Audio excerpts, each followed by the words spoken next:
सबसे पहले हम बात प्रधानमंत्री नरेंद्र मोदी की करेंगे, क्योंकि प्रधानमंत्री मोदी के सिंगापुर दौरे का दूसरा दिन कई मायनों में बड़ा अहम रहा। एक तरफ पीएम मोदी का सिंगापुर की संसद में स्वागत किया गया, वहीं दोनों ही देशों के बीच सेमीकंडक्टर, डिजिटल टेक्नोलॉजी, स्वास्थ्य सहयोग और स्किल डेवलपमेंट के क्षेत्र में 4 अहम समझौते भी हुए हैं, जिनमें सेमीकंडक्टर को लेकर किया गया समझौता भारत के नजरिए से सबसे ज्यादा अहम है।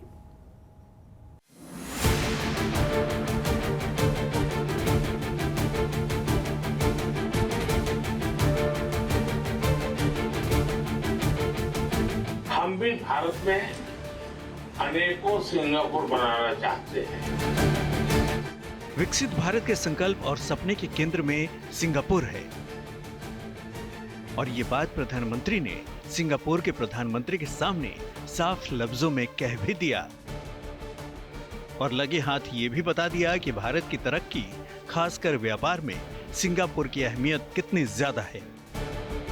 एक्सेलेंसी, सिंगापुर केवल एक पार्टनर देश नहीं है। सिंगापुर हर विकासशील देश के लिए एक प्रेरणा है।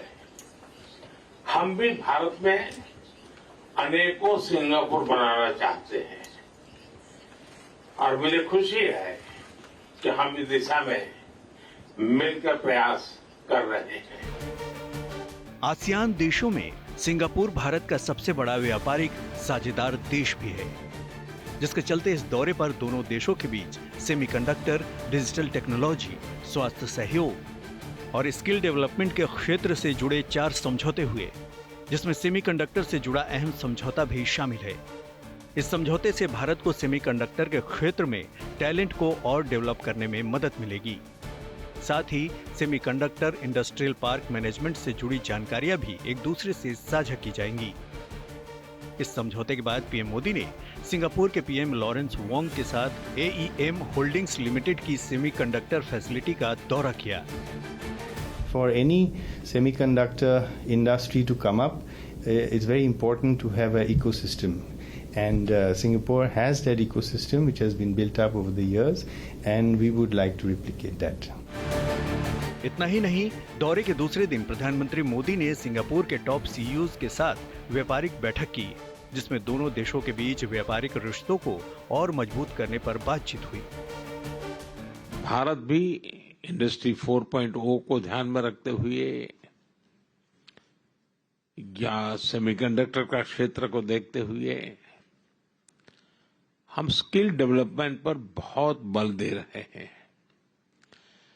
भारत की आवश्यकताओं के साथ उसका संबंध एक ग्लोबल जॉब मार्केट के से भी जुड़ा हुआ है। अगर आपकी कंपनियां ग्लोबली क्या चल रहा है उसका एक अगर सर्वे करें, ग्लोबल डिमांड क्या है उसका अगर एक एनालिसिस करें और उसके अनुसार भारत में स्किल डेवलपमेंट के लिए आए, तो ग्लोबल जॉब मार्केट को बड़ी आसानी से एड्रेस कर सकते हैं। इसके अलावा 2 दिन सिंगापुर दौरे पर पीएम मोदी ने सिंगापुर के राष्ट्रपति थर्मन षणमुगरत्नम से भी मुलाकात की। भारतीय क्रिकेट टीम के ऑलराउंडर रविंद्र जडेजा अब राजनीति में डेब्यू करने के लिए तैयार हैं। जडेजा बीजेपी के सदस्य बन चुके हैं और रविंद्र जडेजा की पत्नी और बीजेपी विधायक रिवावा जडेजा ने खुद इसकी जानकारी दी है।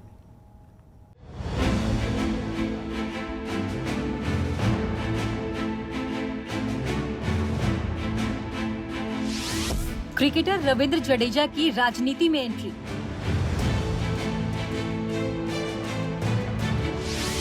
बीजेपी में शामिल हुए रविंद्र जडेजा।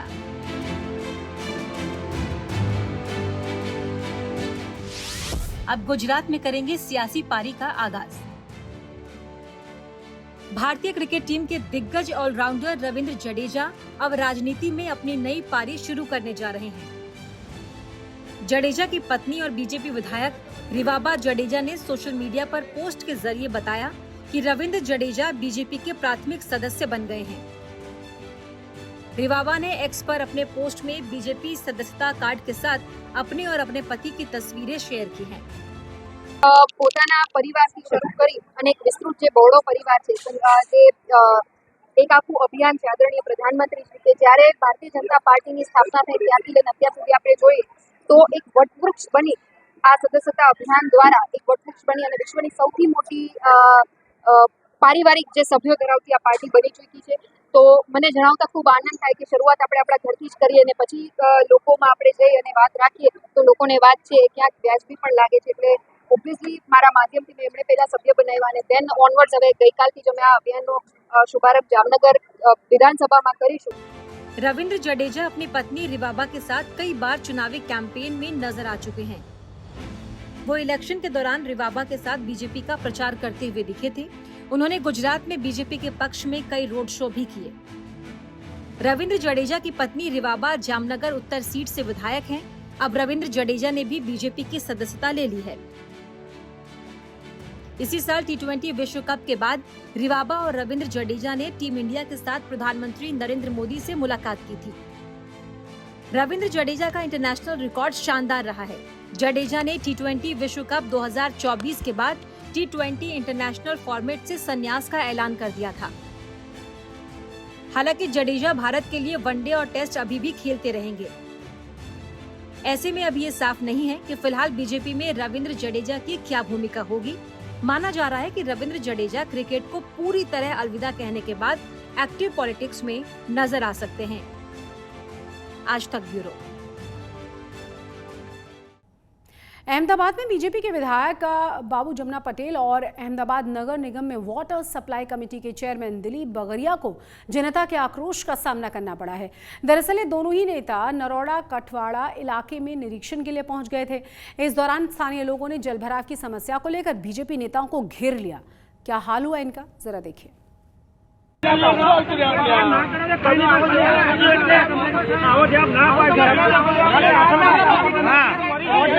रोड पर બેઠેલો તો ઉતરો ના પકડી યાર મત પેડો કાકા તમને દીદી શું તમે એક વસ્તુ પ્રજાની પહેલા વાત સાંભળવી પડે। હું તમને રિક્વેસ્ટ કરું પ્રજાની વાત તમારે સાંભળવી પડે। તારે ભાડવાતનું કઈ નથી અમદાવાદમાં ઘણું ભ્રષ્ટાચાર છે સાહેબ એટલે ભાડવાતનું કઈ એ સજ નહીં સાહેબ એ વિશે તમે ફોન તમે કરો અમારી વેદના કરે ને અમે મરીએ એટલું મને બાકી સાહેબ રહ્યો અમારું રહેવાની વ્યવસ્થા કરી લઉં છું રેન બસેરામ નહીં રહેવું મકાનમાં થતી વ્યવસ્થા કરો ને જય માતા તમે છૂટા ને મેં છૂટા તમારે આ પ્રોબ્લેમ નહીં થાય એની ગેરંટી આપીશ। गणेश उत्सव के शुरू होने में सिर्फ 2 ही दिन बाकी बचे हैं और ऐसे में गुजरात में गणेश उत्सव को लेकर तैयारियां चल रही हैं जोर शोर से। खासतौर से राजकोट और अहमदाबाद में जहां बप्पा की पूजा पंडालों को अंतिम रूप दिया जा रहा है तो राजकोट में बप्पा की खास प्रतिमा आकर्षण का केंद्र बन गई है। पूरे गुजरात में गणेश चतुर्थी पर्व को लेकर खासा उत्साह देखने को मिल रहा है। आप भी देखिए।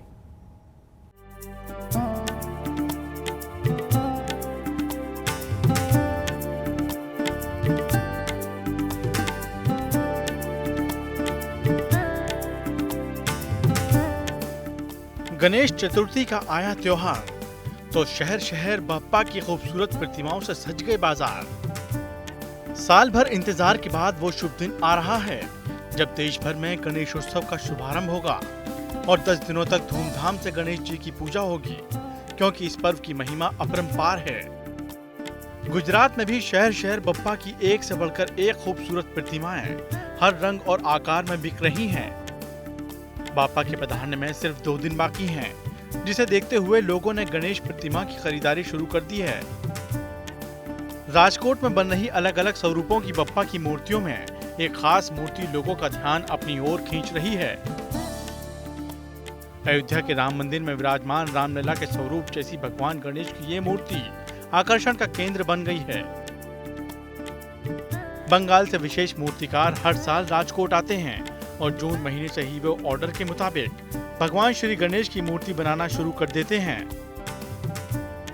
इस बार भी बाजार में कई अलग अलग स्वरूपों में भगवान श्री गणेश की मूर्ति उपलब्ध है, मगर अयोध्या के रामलला के स्वरूप की गणपति महाराज की मूर्ति पहली बार बनाई गई। और हर साल ऐसे ही गणपति का मिट्टी का इको फ्रेंडली मिट्टी का मूर्ति बनाता हूँ इधर राजकोट में।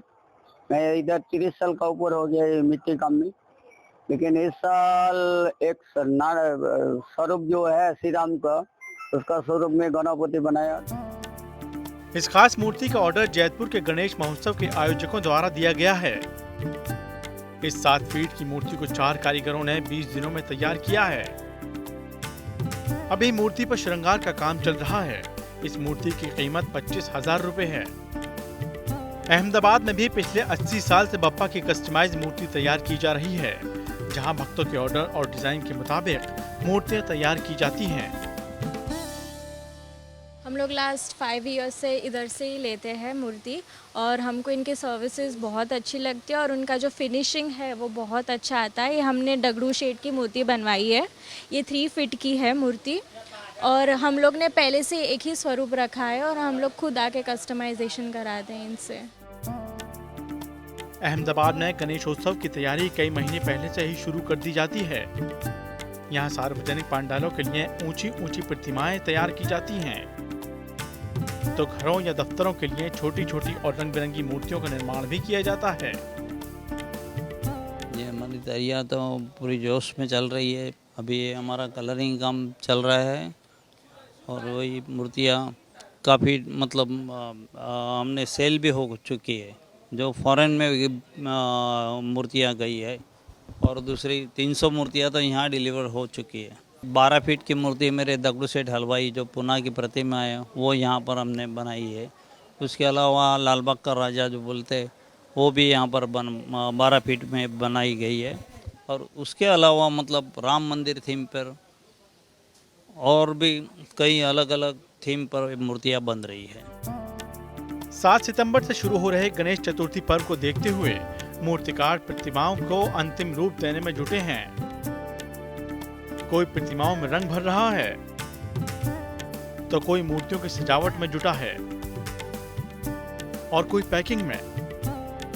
अहमदाबाद में हर साल 500 से ज्यादा जगहों पर पंडाल बनाकर सार्वजनिक तौर पर गणेशोत्सव का आयोजन होता है, जिसके मद्देनजर अहमदाबाद पुलिस ने मूर्तियों के आकार और कार्यक्रम को लेकर दिशा निर्देश जारी किए हैं।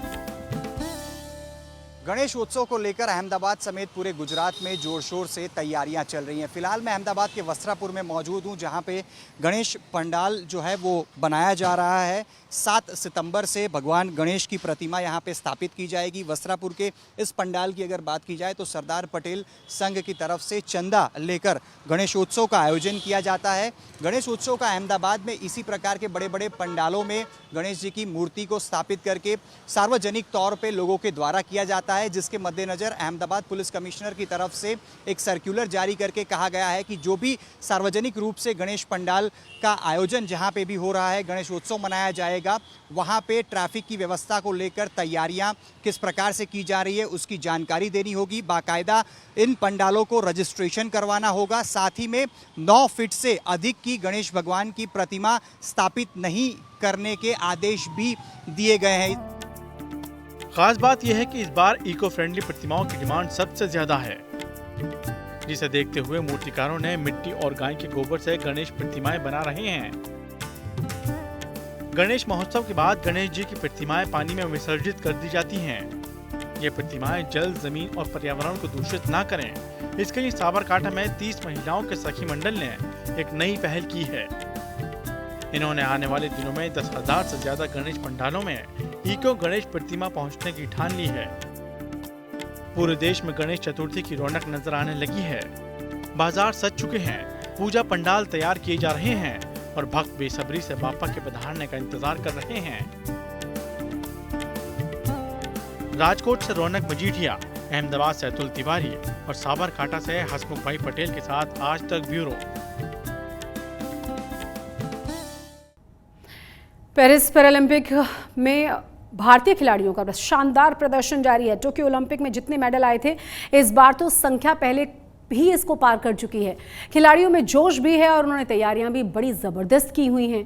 वहीं प्रधानमंत्री नरेंद्र मोदी भी लगातार खिलाड़ियों की हौसला अफजाई भी कर रहे हैं, जो उनके लिए बड़ी प्रेरणा है।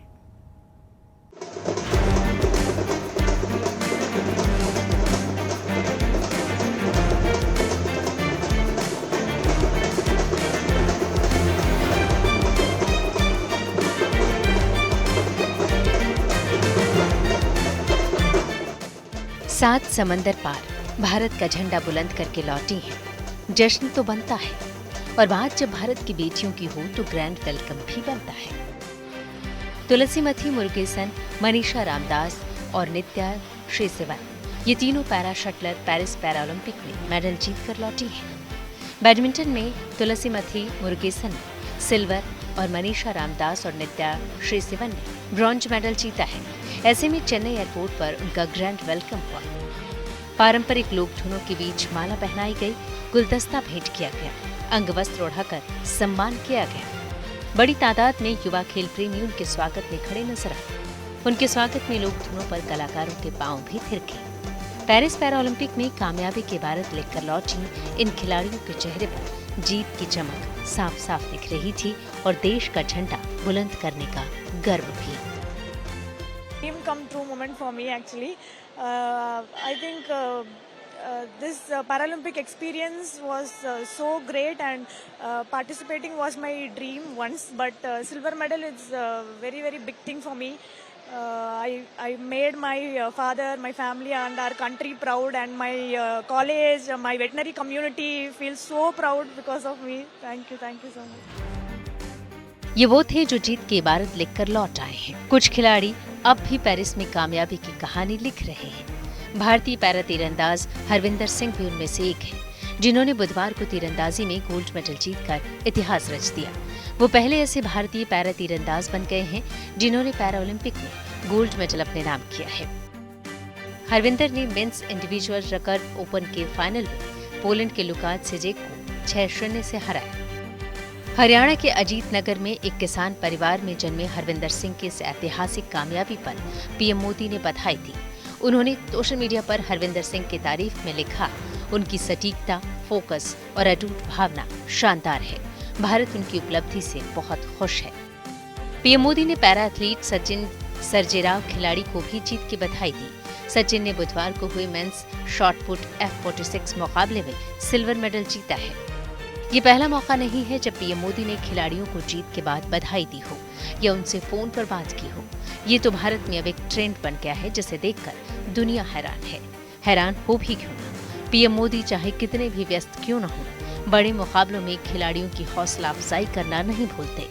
हाल ही में विदेश दौरे पर होते हुए भी उन्होंने ब्रुनेई में समय निकालकर खिलाड़ियों से बात की। एक खिलाड़ी के लिए इसके क्या मायने हैं, जेवलिन थ्रो में गोल्ड मेडल जीतने वाले पैरा एथलीट सुमित अंतिल से सुनिए।